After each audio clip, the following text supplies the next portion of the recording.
Irmãos, vamos a abrir as Bíblias no último livro da Bíblia e no último versículo. Apocalipse capítulo 22, versículo 21. Antes da leitura do texto, quero falar algumas coisas com relação, três coisinhas com relação a apelo. Eu acho que de toda a pregação evangelística, o mais difícil é o apelo. E não sei se vocês estão observando o que faço cada noite, mas o apelo começa na oração.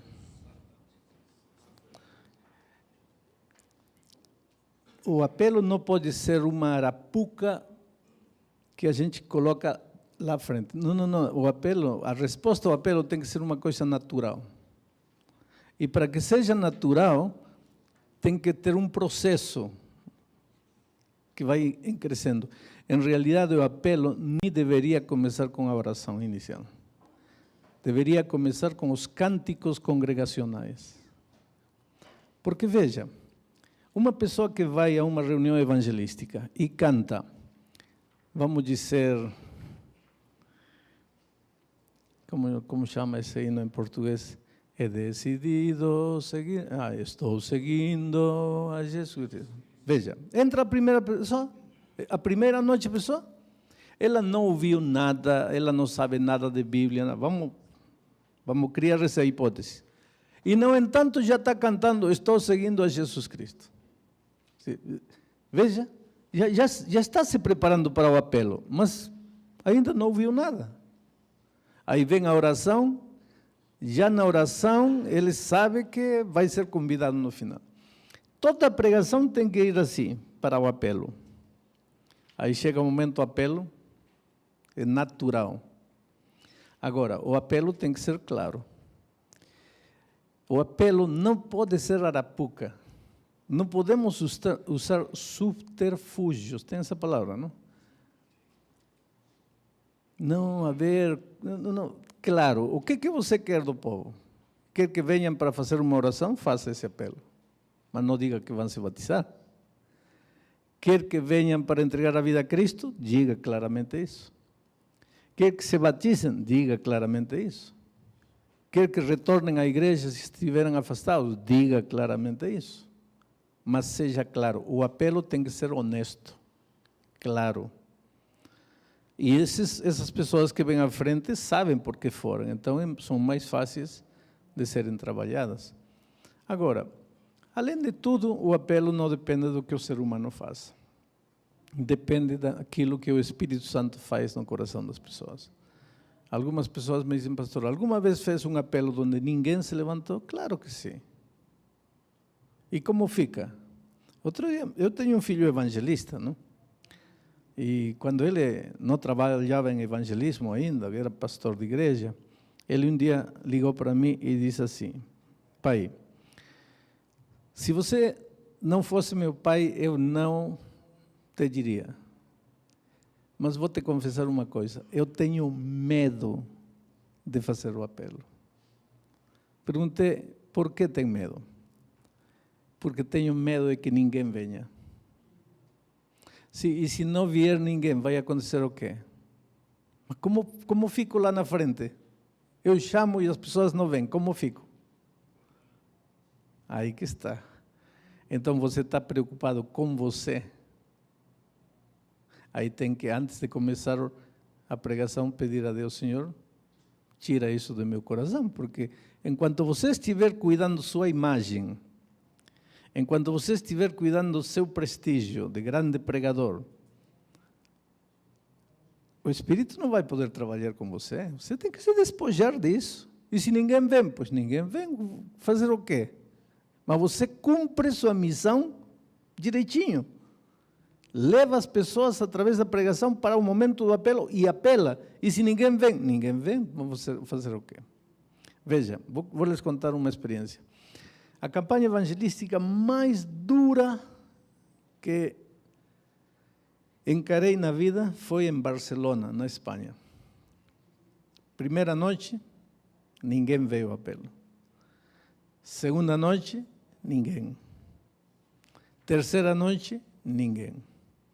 Aí chamei ao pastor e falei, pastor, o senhor me disse que tinham feito um trabalho de preparação.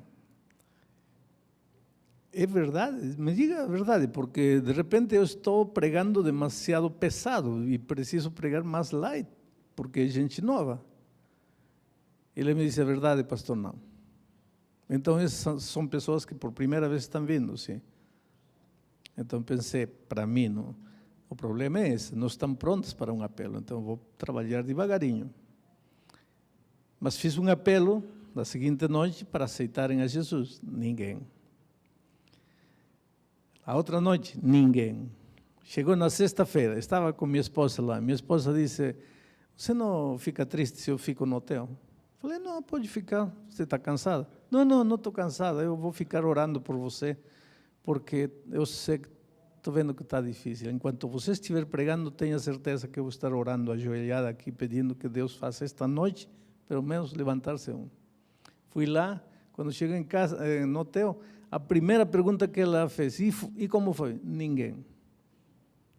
Aí chegou o sábado final. E fiquei aí fazendo um apelo. E disse em meu coração, eu disse para as pessoas, eu sinto em meu coração que aqui tem pelo menos uma pessoa. E ninguém. Foi a campanha mais dura da minha vida. Saí de Barcelona, ninguém se levantou nenhuma noite. Estava indo para a Assembleia Mundial de Holanda. Fui lá, voltei. Passou um ano, eu estava em Porto Alegre, no Gigantinho, fazendo uma campanha, e o pastor Moroz era presidente. Ele um dia chega no camarim e diz, pastor, tem aí um espanhol, chegou da Espanha, esta manhã chegou no aeroporto, ligou para a associação, disse que veio da Espanha só para falar com o senhor. Deve ser gente rica, porque está hospedado no hotel mais caro da cidade, e está aí, quer falar com o senhor. Falei, deixa ele entrar. Aí ele entrou, e começamos a conversar, e ele disse, pastor, há um ano atrás o senhor fez uma campanha evangelística em Barcelona, e a última noite o senhor disse, meu coração me diz que aqui há pelo menos um que vai se levantar. Pastor, seu coração não estava errado, era eu. Só que não me levantei. E eu viajei da Espanha para aqui. Falei com sua secretária me disse que o senhor estaria aqui, eu vim. Eu gostaria que esta noite o senhor fizesse o mesmo apelo que fez lá na Espanha, porque eu vou ser o primeiro a me levantar. E aí ele foi, aquela noite no apelo, ele se levantou e veio à frente. E eu ainda disse, essa noite, olha, eu vou fazer um convite esta noite. E contei a experiência. Este homem podia ter se levantado lá na Espanha, não se levantou, teve que gastar dinheiro, viajar até aqui para se levantar aqui. E você vai esperar isso que aconteça. E sem saber, ele, já essa noite, foi um instrumento para muita gente tomar a decisão. Muito bem, ele veio à frente, depois no camarim ele me disse, pastor, agora eu gostaria que me batize. Falei, tudo bem, qualquer noite destas vai haver batismo, eu vou fazer a oração, o pastor te batiza. Não, eu quero que o Senhor me batize. Falei, eu dificilmente batizo, mas tudo bem, você veio da Espanha, eu posso entrar na água e te batizar. Não, pastor, aqui não, eu quero que me batize lá na Espanha. Falei, não, aí é outra história.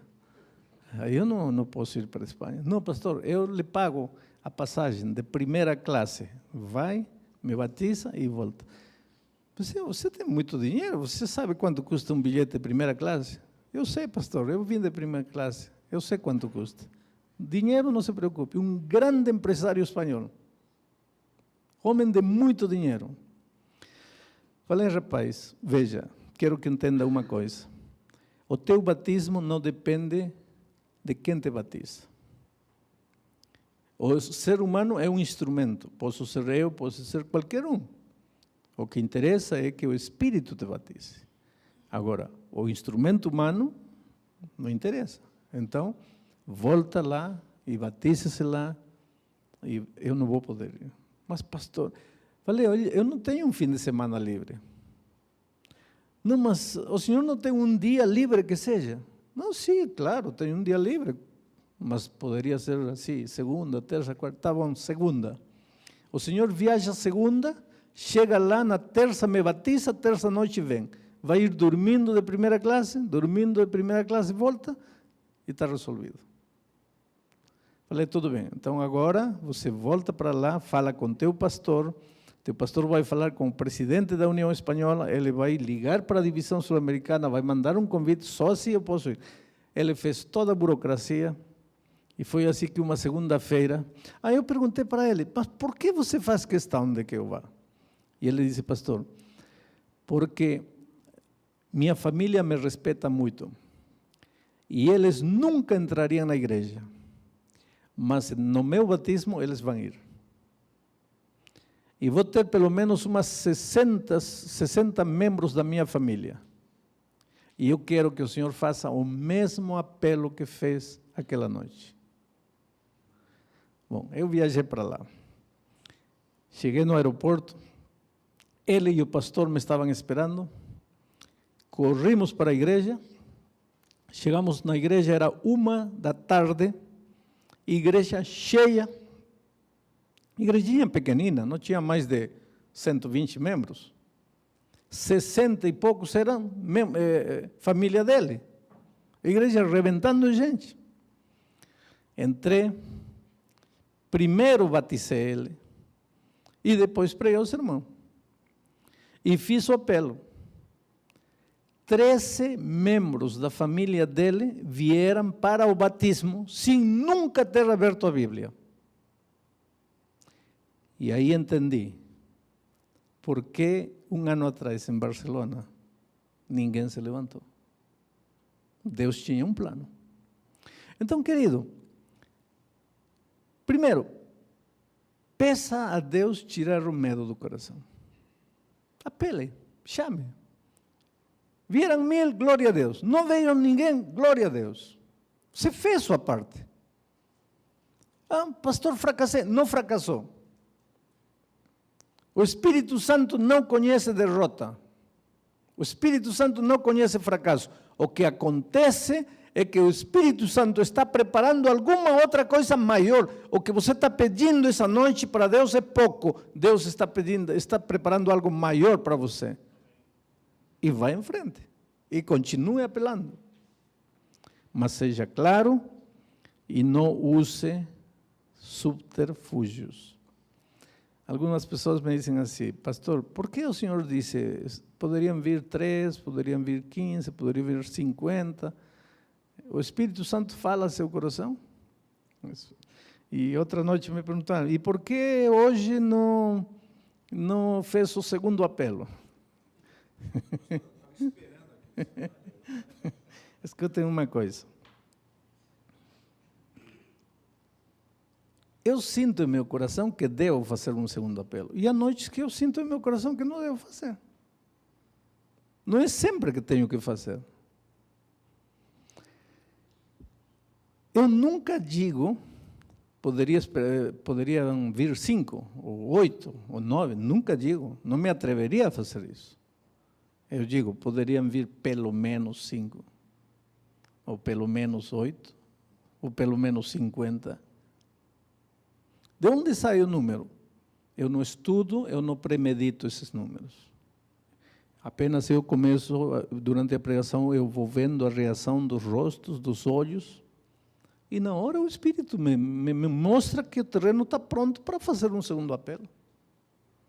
E às vezes, mesmo que o terreno esteja pronto, não sinto que devo fazer um segundo apelo.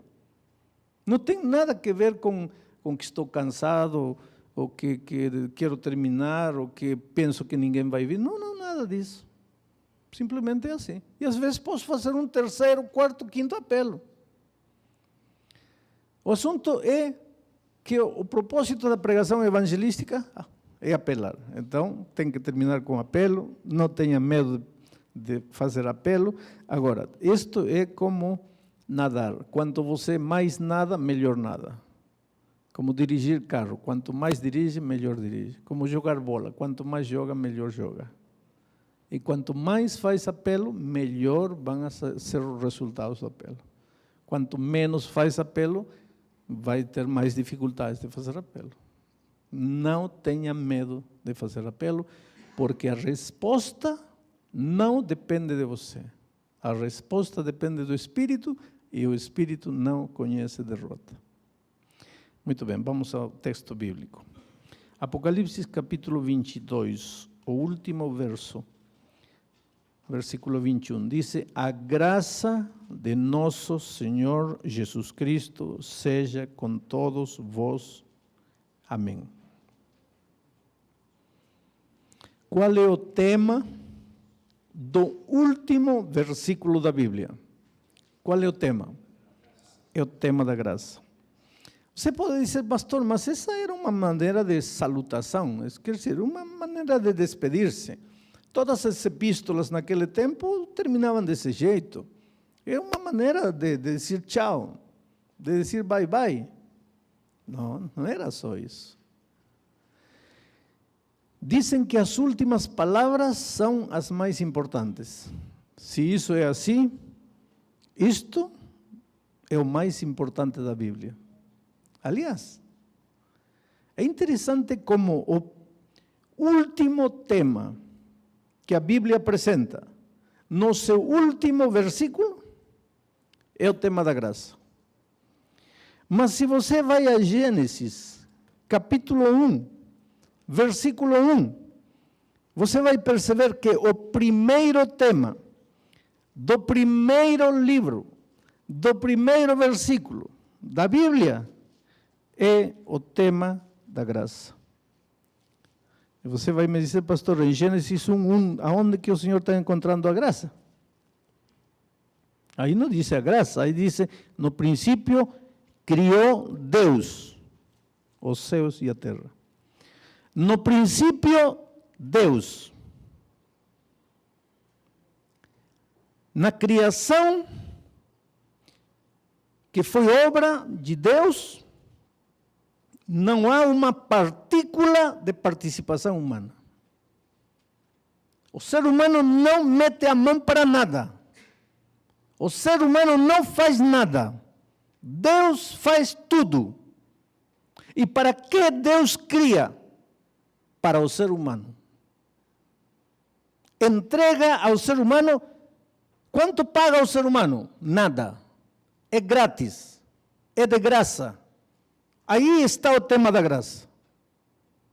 E no último versículo da Bíblia, o tema é a graça do Senhor Jesus Cristo.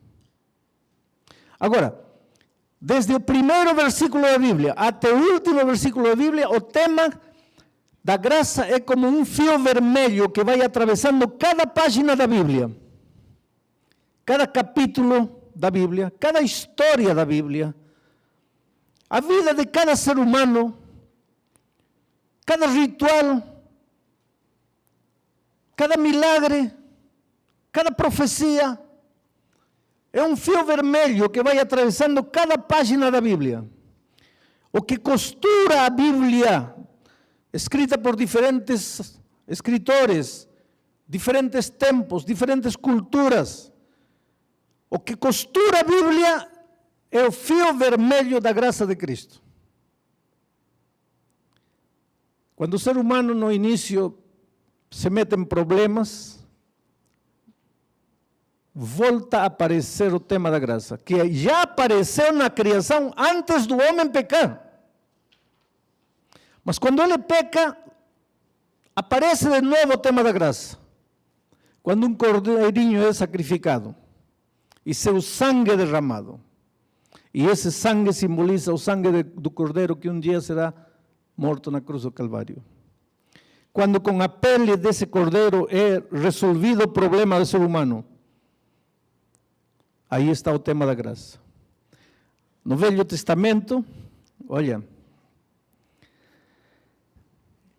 eu não entendo às vezes por que as igrejas evangélicas, eu acho que, claro, que é o inimigo que coloca um véu que não permite eles verem o tema da graça maravilhosa de Cristo no Velho Testamento. E eles fazem a divisão. No Velho Testamento a salvação era por obras, no Novo Testamento a salvação é por graça. Quando se você analisa, no Novo Testamento a graça está fora da morte de Cristo, está em teoria. Mas no Velho Testamento, num cerimonial diário de todos os dias, está a graça viva. Nenhum israelita podia crer que se salvava por obras. Mas vamos falar de Paulo. Paulo ouviu, e tantos outros do Novo Testamento ouviram falar de Jesus. Os israelitas viam o tema da graça todos os dias naquele cordeirinho sendo sacrificado. Por que os evangélicos não conseguem enxergar o tema da graça no Velho Testamento? Não entendo. Por que os evangélicos não conseguem enxergar o tema do juízo, o tema do santuário, se está tão explícito no livro de Hebreus? É impossível ler Hebreus e não acreditar que é um santuário nos céus. E se você prega para um evangélico que há um santuário nos céus, fica deslumbrado. Mas de onde? Como? Por quê? Mas como você pode ler Hebreus e não acreditar que é um santuário? Eu acho que o inimigo, claro, coloca um véu. Queridos,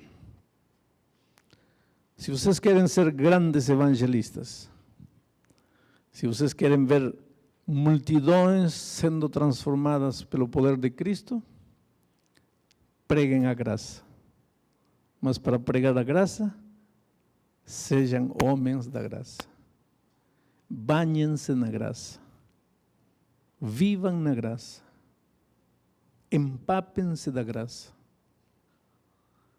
Então, quando a boca se abrir para pregar, o tema da graça sairá, fluirá como água cristalina, purificando corações, transformando vidas. A nossa igreja, queridos, de certa maneira, tem sido uma igreja legalista. Agora vou entrar num assunto um pouco delicado. Vejam, a igreja adventista, o movimento adventista, nasceu nos Estados Unidos no século anterior. Quando o movimento adventista apareceu nos Estados Unidos, a grande maioria dos americanos era evangélica. De diferentes igrejas, mas eram evangélicos. Existia a igreja católica, claro que existia, mas era minoria. A grande maioria dos americanos era evangélica.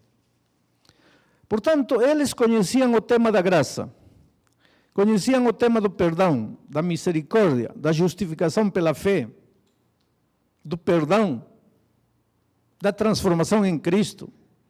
Eles dominavam esses temas. E o movimento adventista aparece nesse contexto.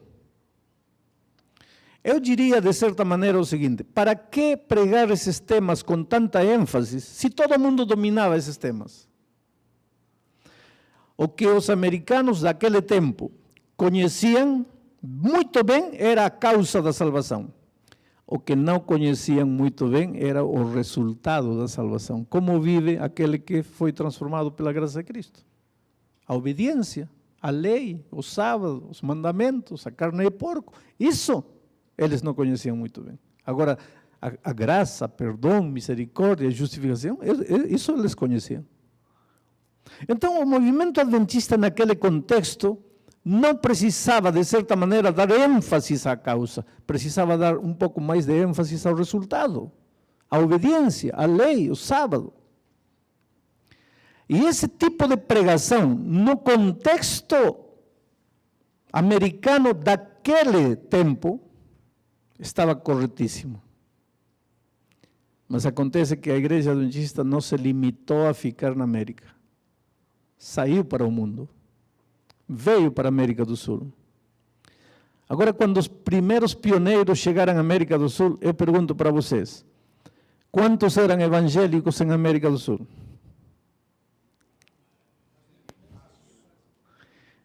Então, quem conhecia de graça? Quem conhecia de justificação? Quem conhecia da obra de Cristo em favor do ser humano?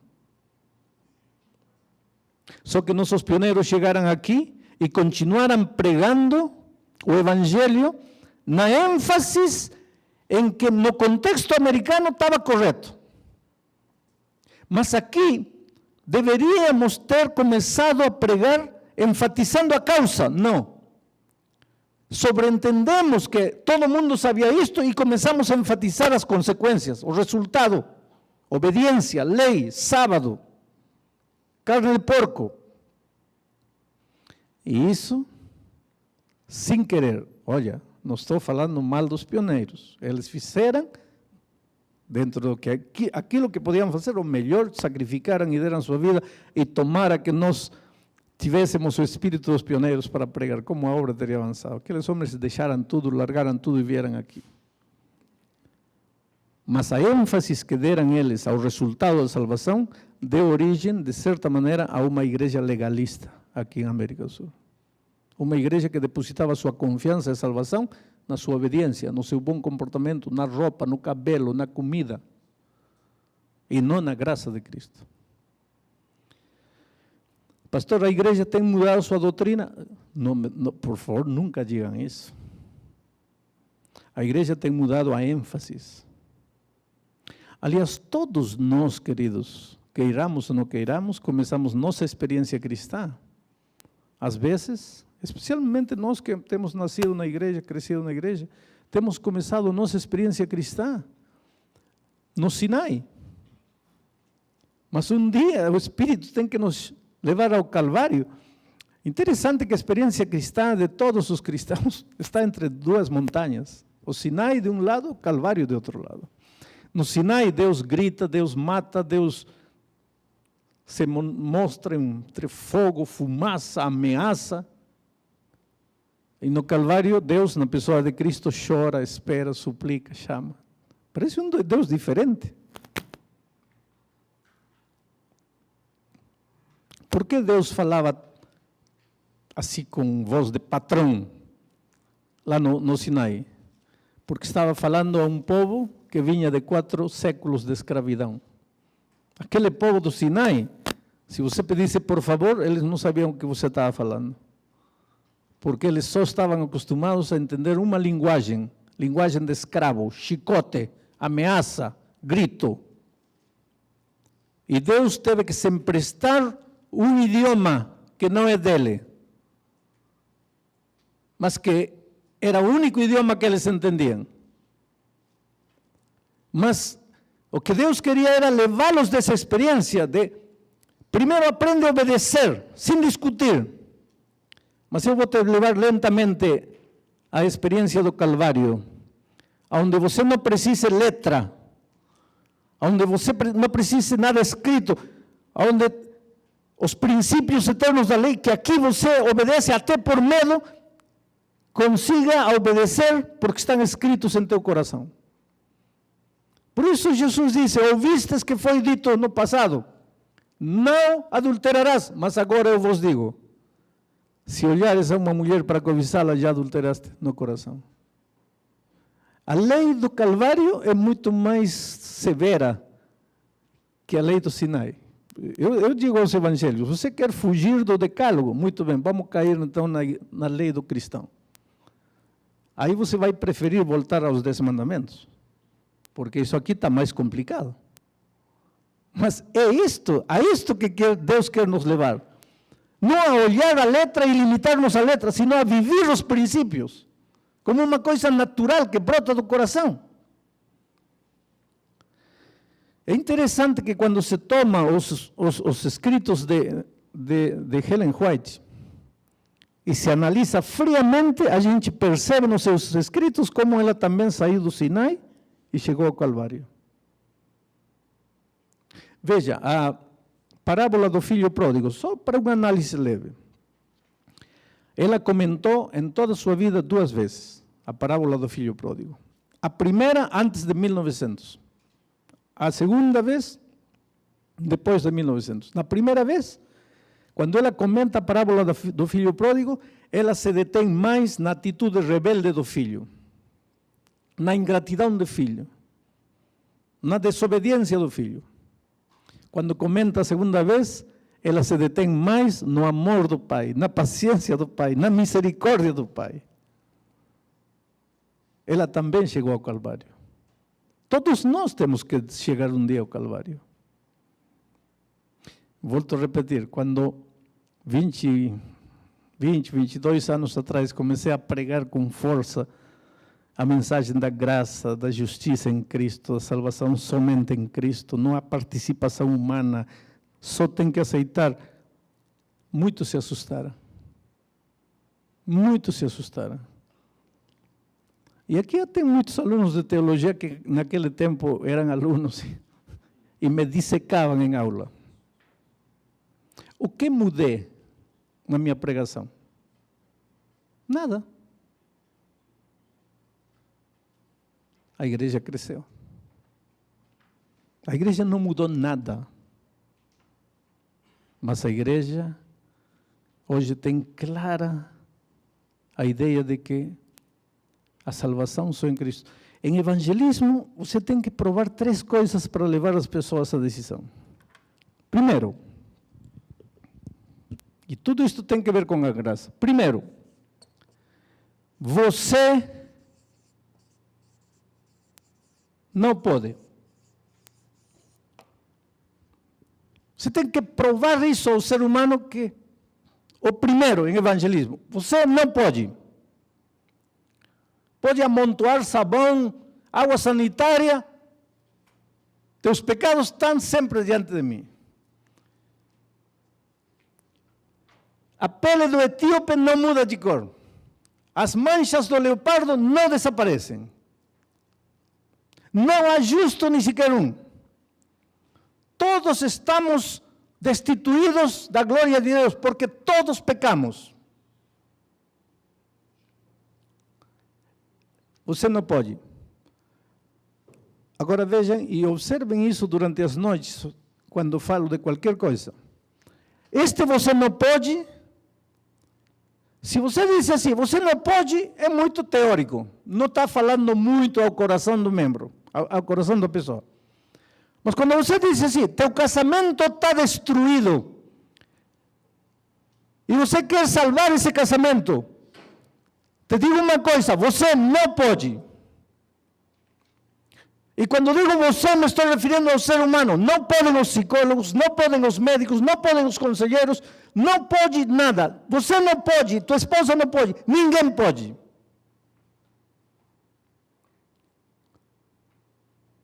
Você quer sair desse vício que te domina? Não pode. Domínio próprio, autodisciplina? Não pode. Você quer resgatar seu filho das drogas? Não pode. Você pode sair desse problema financeiro? Não pode. Você quer alcançar seus ideais sozinho? Não pode. Agora vem a segunda verdade.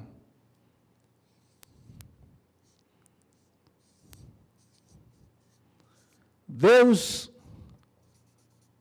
se pode.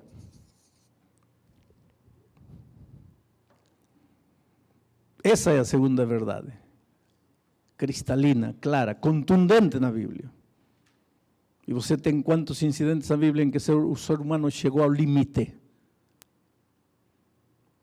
Israel, diante do Mar Vermelho, montanha aqui, montanha lá, inimigo atrás, mar na frente. Acabou. Não pode. Destruído, acabado, fracassado. Mas Deus sim pode. lá no deserto, morrendo de sede, não havia água. Não havia água, tecnologia, nada servia. Você não pode, Deus pode. O leproso, o paralítico, 38 anos paralítico, a ciência não pode, o ser humano, você não pode, Deus pode. Lázaro, morto, podrido, 4 dias, não pode, Deus pode. Aí já começa a aparecer no coração do ser humano, e faço o quê para que isto funcione na minha vida? Agora entra o mais importante.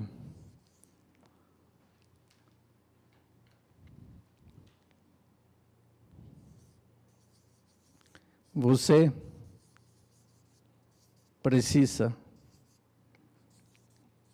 aceitar. E isto é graça.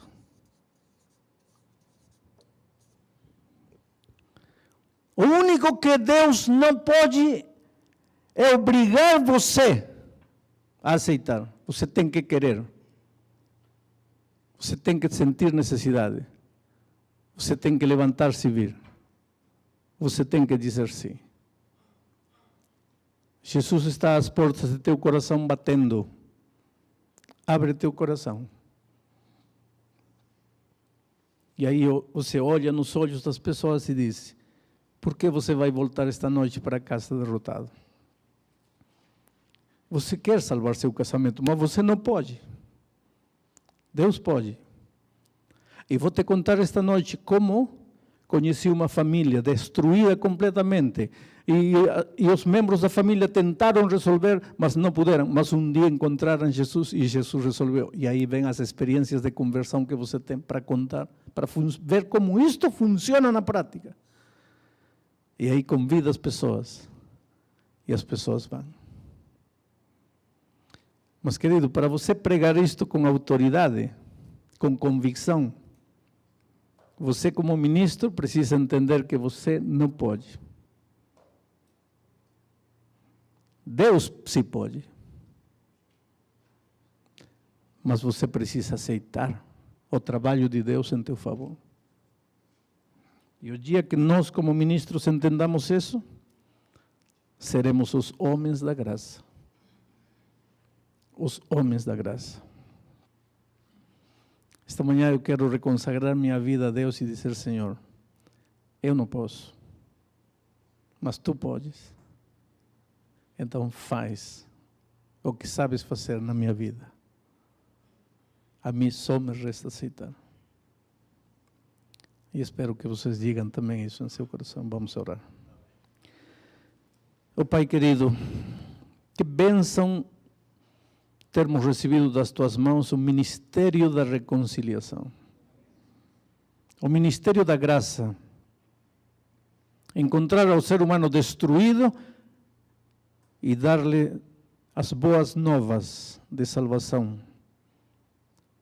Essas boas novas que incluem: você não pode, Deus sim pode. Abre teu coração para aceitar a obra de Deus na tua vida. O Senhor faz esse trabalho em nossa vida. E depois dá-nos poder para compartilhar com os outros aquilo que funcionou em nossa vida. Em nome de Jesus. Amém.